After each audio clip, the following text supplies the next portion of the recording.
Praise the Lord. எல்லோரும் எப்படி இருக்கிறீங்க? நம்ம வாழ்க்கையில் பல முறை தேவனுடைய அன்பை நம்ம ருசிச்சிருக்கோம். எத்தனையோ தடவை நம்ம வாழ்க்கையில் ஆண்டவர் பெரிய பெரிய அற்புதங்களை அவர் செய்திருக்கிறத நீங்கள் பார்த்துருப்பீங்க. ஒரு சாதாரண ஸ்கூல் ஃபீஸ் கட்டுறதுல இருந்து, காலேஜ் ஃபீஸ் கட்டுறதுல இருந்து, அந்த கடைசி நேரம் வரையில் உங்கள் கையில் பணம் இல்லாமல் இருந்திருக்கும். ஆனால் எப்படியோ ஒன்று ஆண்டவர் அந்த கடைசி நேரத்தில் தேவைகளை சந்தித்து அங்கே உங்களை அந்த சிக்கல்ல இருந்து விடுதலையாக்கினதை நீங்கள் பார்த்துருப்பீங்க. ஒரு திருமண காரியம் அப்படின்னா அந்த திருமணத்தின் தேவைகள் முழுவதும் அந்த கடைசி நேரத்துக்குள்ளே எல்லாம் சந்திக்கப்பட்டதை பார்த்துருப்பீங்க. ஸ்கூல் பிள்ளைங்க அந்த ஸ்கூலை விட்டு நம்ம ஃபீஸ் கட்ட முடியாமல் ட்ராப் ஆகிட்டாங்க, காலேஜை விட்டு ட்ராப் ஆகிட்டாங்க. அந்த மாதிரி நம்ம ஒரு நாளும் நாம் அனுபவித்திருக்க மாட்டோம். ஒரு வேளை உலகத்தில் இருக்கக்கூடியவர்கள் அப்படிப்பட்ட சூழ்நிலைகள் வருகிற போது அந்த மாதிரி ஸ்கூலை விட்டோ காலேஜை விட்டோ நிற்க வேண்டிய சூழ்நிலைகள் கடந்து வரலாம். ஆனால் நம்ம பிள்ளைங்களுக்கு நாம் அவரை நம்பி இருக்கிறபடியினாலே, நாம் அவரை அடைக்கலமாய் கொண்டிருக்கிறபடியினாலே அவர் நம்ம பிள்ளைகளுக்கு தேவைகள் எல்லாவற்றையும் சந்தித்திருக்கிறதை நாம் பார்த்துருக்குறோம். நம்முடைய தேவைகள் எல்லாவற்றையும் அவர் சந்தித்திருக்கிறதை பார்த்துருக்குறோம்.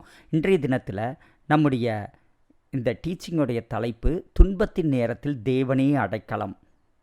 God is a refuge in times of trouble. சங்கீதத்தின் புத்தகம் 142 தான் இன்றைக்கு நம்ம தியானத்திற்கென்று நாம் எடுத்துக்கொள்ளப் போகிறோம். சங்கீதத்தின் புத்தகம் 142:1 நாம் பார்க்குறோம், கர்த்தரை நோக்கி சத்தமிட்டு கூப்பிட்டேன், கர்த்தரை நோக்கி சத்தமிட்டு கெஞ்சுகிறேன் அப்படின்னு சொல்லிட்டு தாவீது சொல்லுகிறதை நாம் பார்க்குறோம். இந்த தாவீது ஏன் இப்படி சத்தமிட்டு கூப்பிடுகிறான், ஏன் சத்தமிட்டு கெஞ்சுகிறான் அப்படின்னு பார்த்தீங்க அப்படின்னா 1 சாமுவேலின் புத்தகம் 22:1-2 நாம் இதை குறித்து நாம் பார்க்கிறோம்.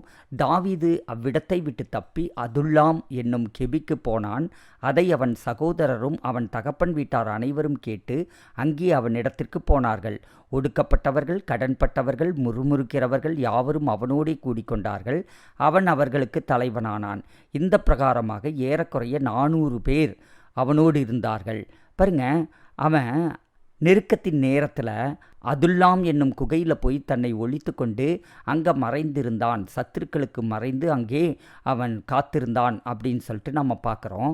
இதைத்தான் இங்கே சங்கீதத்தின் புத்தகம் 142:1 அவன் ஆண்டவர்கிட்ட சொல்கிறான், கர்த்தரை நோக்கி சத்தமிட்டு கூப்பிடுகிறேன், கர்த்தரை நோக்கி சத்தமிட்டு கெஞ்சுகிறேன் அப்படின்னு சொல்கிறான். அவன் ஆண்டவரை நோக்கி அவனுடைய துன்பத்தின் நேரத்தில், இடுக்கண்ணின் காலத்தில் ஆண்டவரை நோக்கி அவன் கூப்பிடுகிறான். அப்போது நம்முடைய வாழ்க்கையில் நாம் என்ன செய்ய வேண்டும்? நம்மளுடைய எந்த ஒரு மோசமான சூழ்நிலைகள் கடந்து வந்தாலும் சரி, தேவையின் சூழ்நிலைகள் வந்தாலும் சரி, வியாதியின் நேரம் வந்தாலும் சரி, எல்லா நேரத்திலும் ஆண்டவரை நோக்கி நாம் கூப்பிடுகிறவர்களாக இருக்க வேண்டும்.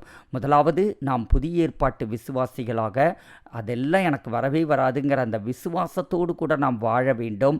அது எல்லாவற்றுக்கும் அதை மேற்கொள்ளும்படிக்கு பாசிட்டிவ் கன்ஃபஷன்ஸை நீங்கள் ஃபெய்த் கன்ஃபஷன்ஸை நீங்கள் பண்ண அப்படிப்பட்டதான சூழ்நிலைகள் எதுவும் நெருங்கக்கூடாதபடிக்கு உங்களை நீங்கள் காத்துக்கொள்ள முடியும்.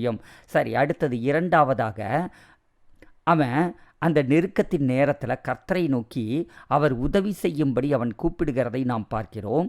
சங்கீதத்தின் புத்தகம் 142:2-3 நம்ம பார்க்குறோம், அவருக்கு முன்பாக என் சஞ்சலத்தை ஊற்றுகிறேன், அவருக்கு முன்பாக என் நெருக்கத்தை அறிக்கையிடுகிறேன் அப்படின்னு சொல்கிறார் 2ஆம் வசனத்தில். I pour out my complaint before him. தன்னுடைய அந்த கம்ப்ளைண்ட்ஸ் எல்லாத்தையும் ஆண்டவர்கிட்ட அவன் சொல்கிறான். I declare my trouble before him. அவருக்கு முன்பதாக என்னுடைய ட்ரபிள், என்னுடைய நெருக்கங்கள் எல்லாவற்றையும் அவருக்கு முன்பதாக நான் அறிக்கையிடுகிறேன் அப்படின்னு சொல்லி அவன் சொல்லுகிறான். அவன் இருதயத்தை அப்படியே தன்னுடைய இருதயத்தில் இருக்கக்கூடிய தவிப்புகள், சஞ்சலங்கள் எல்லாத்தையும் ஆண்டவர்கிட்ட அவன் ஊற்றுகிறான். தன்னுடைய பயத்தை அவன் சொல்லுகிறான்.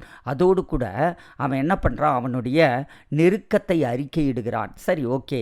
ஆனால் இந்த பழைய ஏற்பாட்டு விசுவாசியாகிய தாவீது, அந்த நியாயப்பிரமாணத்தின் கீழ் வாழ்ந்த தாவீது, அவன் நெருக்கத்தின் நேரத்தில் நெருக்கத்தை அவன் அறிக்கையிட்டான். ஆண்டவர்கிட்ட நெருக்கத்தை அவன் சொன்னான்.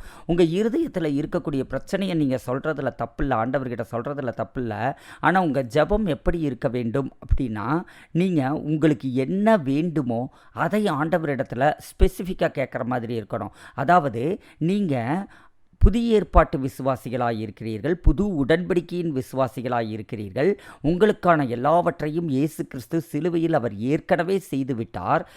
இப்போ நீங்கள் செய்ய வேண்டியதெல்லாம் என்ன அப்படின்னா, நீங்கள் அவர் எனக்காக யாவற்றையும் ஏற்கனவே செய்து முடித்து விட்டாருங்கிற அந்த விசுவாசத்தோடு கூட நீங்கள் ஆண்டவருடைய வார்த்தைகளை நீங்கள் அறிக்கை பண்ண வேண்டும். வியாதியின் நேரத்தில் இயேசுவின் தழும்புகளால் குணமானேன்னு சொல்லி நீங்கள் சொல்லணும். கிறிஸ்து இயேசுவுக்குள் என் குறைவுகளை எல்லாம் அவருடைய மகிமையிலே நிறைவாக்குகிறார்னு சொல்லணும். இப்படி நீங்கள் சொல்லி, ஆண்டவரே என்னுடைய தேவைகள் எல்லாவற்றையும் நீங்கள் சந்திக்கிறீங்க ஆண்டவரே, உமக்கு நன்றி ஆண்டவரே. பழைய ஏற்பாட்டில் ஆண்டவரே தாரும் தாரும்னு ஜெபிப்பாங்க, விடுவியும்னு ஜெபிப்பாங்க, ஆண்டவரே எனக்கு சுகமாக்கும்னு ஜெபிப்பாங்க.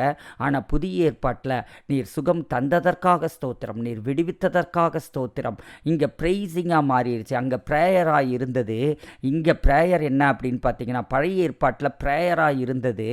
ஆனால் இங்கே புதிய ஏற்பாட்டில் ப்ரேயர் கிடையாது. ப்ரேயருங்கிற பேரில் நம்ம ப்ரைஸ் தான் பண்ண போகிறோம். செய்து முடித்த காரியங்களுக்காக நன்றி செலுத்த போகிறோம். ஏன்னா நம்ம புது உடன்படிக்கையின் பிள்ளைகளாக இருக்கிறோம், அவருடைய பிள்ளைகளாக இருக்கிறோம். அதனால் அவர் ஏற்கனவே நமக்காக சிலுவையில் செய்து முடித்ததை சுதந்திரித்து கொள்ளும்படிக்கு நாம் என்ன செய்யணும் அப்படின்னா, எனக்காக எல்லாத்தையும் ஏற்கனவே நீங்கள் செய்து முடிச்சிட்டிங்க ஆண்டவரே, இப்போ எனக்கு முன்னாடி இந்த தேவை இருக்குது, இதையும் நீங்கள் சிலுவையில் ஏற்கனவே செய்து முடிச்சிட்டிங்க, எனக்கு இதை கொடுத்துட்டீங்க, அதை நான் விசுவாசத்தினாலே நான் எடுத்துக்கொள்ளுகிறேன், உமக்கு நன்றி ஆண்டவரே, உமக்கு ஸ்தோத்திரம் ஆண்டவரேன்னு நீங்கள் சொன்னீங்கன்னா போதும். சரி, அடுத்தது 3ஆம் வசனத்தில் தாவீது என்ன சொல்லுகிறான்? என் ஆவி என்னில் தியங்கும் போது அப்படின்னு சொல்லி நாம் பார்க்குறோம். என் ஆவி என்னில் தியங்கும் போது நீர் என் பாதையை அறிந்திருக்கிறீர், நான் நடக்கிற வழியில் மறைவாக எனக்கு கண்ணி வைத்தார்கள். பாருங்கள், என்னுடைய ஆவி என்னில் தியங்கும் போது அப்படின்னா, என்னுடைய ஆவி அந்த பயத்தினால அது ஓவர்வெல்ம் ஆகுது, அதாவது அது அப்படியே பொங்குகிறது, பயத்தினாலும் துக்கத்தினாலும் அது பொங்கி என் ஆவி வீக்காக இருக்குது. அதே நேரத்தில் அது முழுவதுமாக ஒரு இருள் சூழ்ந்ததாக இருக்கிறது. என் ஆவியை ஒரு இருள் சூழ்ந்திருக்கிறது. நீர் என் பாதையை அறிந்திருக்கிறீர், நான் நடக்கிற வழியில் மறைவாக எனக்கு கண்ணி வைத்தார்கள். உங்களுக்கு நான் நடக்க வேண்டிய பாதை தெரியும், ஆனால் எனக்கு பாதையே தெரியாத அளவுக்கு என்னுடைய ஆவி பயத்தினாலும், அதே நேரத்தில் என்னுடைய ஆவி துக்கத்தினாலும், என்னுடைய ஆவி கவலையினாலும் அது வீக்காகி போய், அது நிரம்பி, அது பொங்கி, அது வீக்காகி போய் இருக்குது. அதே நேரத்தில் முழுவதுமாக என்னுடைய ஆவி இருளினால் சூழப்பட்டிருக்கிறது.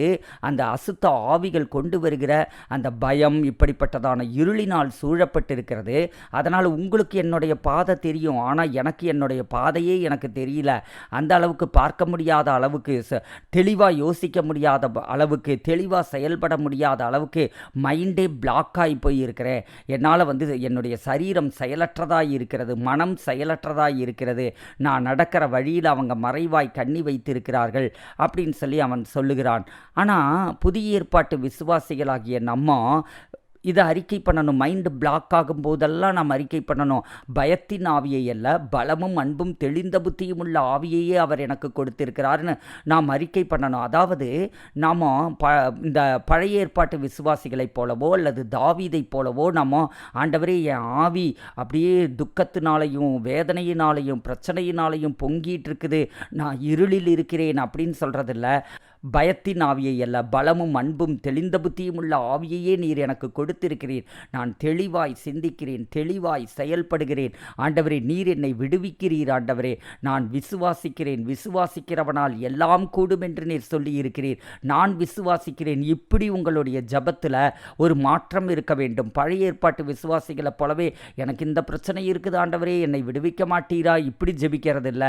விசுவாசிக்கிறவனால் எல்லாம் கூடும்னு நீங்கள் சொல்லி இருக்கிறீங்க ஆண்டவரே, நான் உம்மை விசுவாசிக்கிறேன் ஆண்டவரே அப்படின்னு உங்களுடைய ஜபத்தை அந்த மாதிரி நீங்கள் மாற்றணும். அடுத்தது 3வது காரியமாக finding refuge in God alone, அதாவது ஆண்டவரை மட்டுமே நாம் அடைக்கலமாக கொள்ள வேண்டும். சங்கீதத்தின் புத்தகம் 142:5 நாம் பார்க்குறோம், கர்த்தாவே உம்மை நோக்கி கூப்பிடுகிறேன், நீரே என் அடைக்கலமும் ஜீவனுள்ளோர் தேசத்திலே என் பங்குமாயிருக்கிறீர் என்றேன்.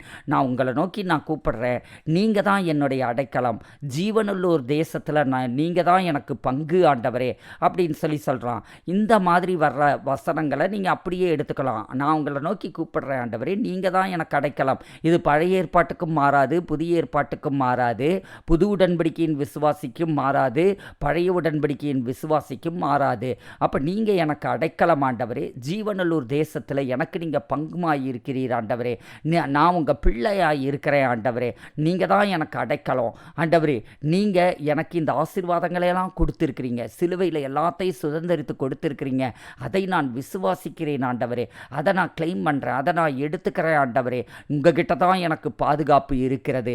என் குடும்பத்தை நீரே பாதுகாக்கிறீர். வியாதியிலிருந்து, பலகீனத்திலிருந்து, போராட்டங்களிலிருந்து, சத்துருக்களின் மூலமாக வருகிற உபத்திரவங்களிலிருந்து, இது எல்லாத்திலிருந்தும் நீங்கள் தான் எனக்கு செக்யூரிட்டி, நீங்கள் தான் எனக்கு ஒரு அடைக்கலமாய் இருக்கிறீர், நீங்கள் தான் பாதுகாப்பாக இருக்கிறீர் அப்படின்னு சொல்லிட்டு நாம் ஆண்டவரிடத்தில் நாம் சொல்ல வேண்டும். அப்படி நாம் சொல்லுகிற போது நம்முடைய விசுவாசம், அவர் எனக்கு பாதுகாப்பாக இருக்கிறார் என்கிற அந்த விசுவாசம் எழும்புகிற போது அந்த தேவ பாதுகாப்பை நாம் பெற்றுக்கொள்ளுகிறோம். அடுத்ததாக 4வது காரியம், த அஷ்யூரன்ஸ் ஆஃப் காட்ஸ் சாவரின்டி.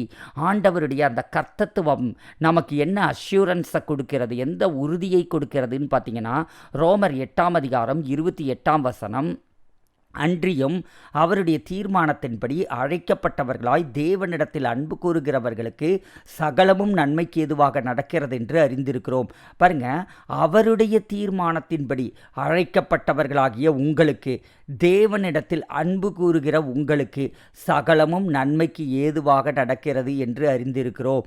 நம்ம வாழ்க்கையில் எது நடந்தாலும் அவருடைய பிளான் படி, அவருடைய பர்பஸ், அவருடைய நோக்கத்தின்படியே நம்முடைய வாழ்க்கையில் எல்லாமே நடக்குது. அந்த ஒரு பெரிதான நம்பிக்கையோடு கூட கர்த்தர் என்னை எல்லாவற்றிலும் இருந்து விடுவித்து என்னை ஆசீர்வதித்து வழி நடத்துகிறார் என்கிற அந்த நம்பிக்கையோடு கூட நாம் செயல்பட ஆரம்பிக்க வேண்டும்.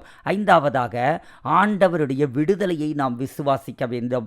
சங்கீதத்தின் புத்தகம் 142:7 நாம் பார்க்குறோம், உமது நாமத்தை நான் துதிக்கும்படி என் ஆத்துமாவை காவலுக்கு நீங்களாக்கிவிடும். எனக்கு நீர் தயவு செய்யும் போது நீதிமான்கள் என்னை சூழ்ந்து கொள்ளுவார்கள். பாருங்க, அந்த பழைய உடன்படிக்கைக்குள்ளே வாழ்ந்த, நியாயப்பிரமாணத்திற்குள்ளே வாழ்ந்த அந்த தாவீது கூட சொல்கிறான், ஆண்டவரே நீங்கள் என்னை விடுவிக்கும் போது, நீங்கள் எனக்கு தயவு செய்யும் போது நீதிமான்கள் என்னை சூழ்ந்து கொள்ளுவார்கள் அப்படின்னு சொல்கிறான். நான் உங்களை துதிக்கிறேன் ஆண்டவரே, இந்த துன்பத்தின் நேரத்திலும் நான் உன்னை துதிக்கிறேன் ஆண்டவரேன்னு சொல்லி நம்ம துதிக்கணும். அடுத்தது, ஆண்டவரே என் ஆத்துமாவை நீங்கள் காவலுக்கு நீங்களாக்குகிறீர், என் ஆத்துமாவை சத்துருவின் கிரியைகளுக்கு நீங்களாக்குகிறீர், என் வாழ்க்கையை எல்லா பகுதியிலையும் நீங்கள் டெலிவரன்ஸை நீங்கள் கொடுக்குறீங்க ஆண்டவரே அப்படின்னு சொல்லிட்டு நம்ம விசுவாசிக்க வேண்டும். அவரிடத்துல சொல்ல வேண்டும், என் வாழ்வின் எல்லா பகுதிகளும் விடுவிக்கப்பட்டு இருக்கிறது, நான் எந்த பகுதிகளிலும் நான் கட்டப்பட்டிருக்கவில்லை, எல்லா பகுதிகளிலும் நான் விடுதலையோடு கூட நான் இருக்கிறேன், நான் சத்தியத்தை அறிந்திருக்கிறேன், சத்தியம் என்னை விடுதலையாக்குகிறது அப்படின்னு சொல்லி நம்ம சொல்லணும். எனக்கு நீர் தயவு செய்யும் போது நீதிமான்கள் சூழ்ந்து கொள்ளுவார்கள், அந்த வெற்றியை கொண்டாடுவதற்காக நீதிமான்கள் சூழ்ந்து கொள்ளுவார்கள்னு ஆம்பிளிஃபைடு பைபிள் சொல்லுது.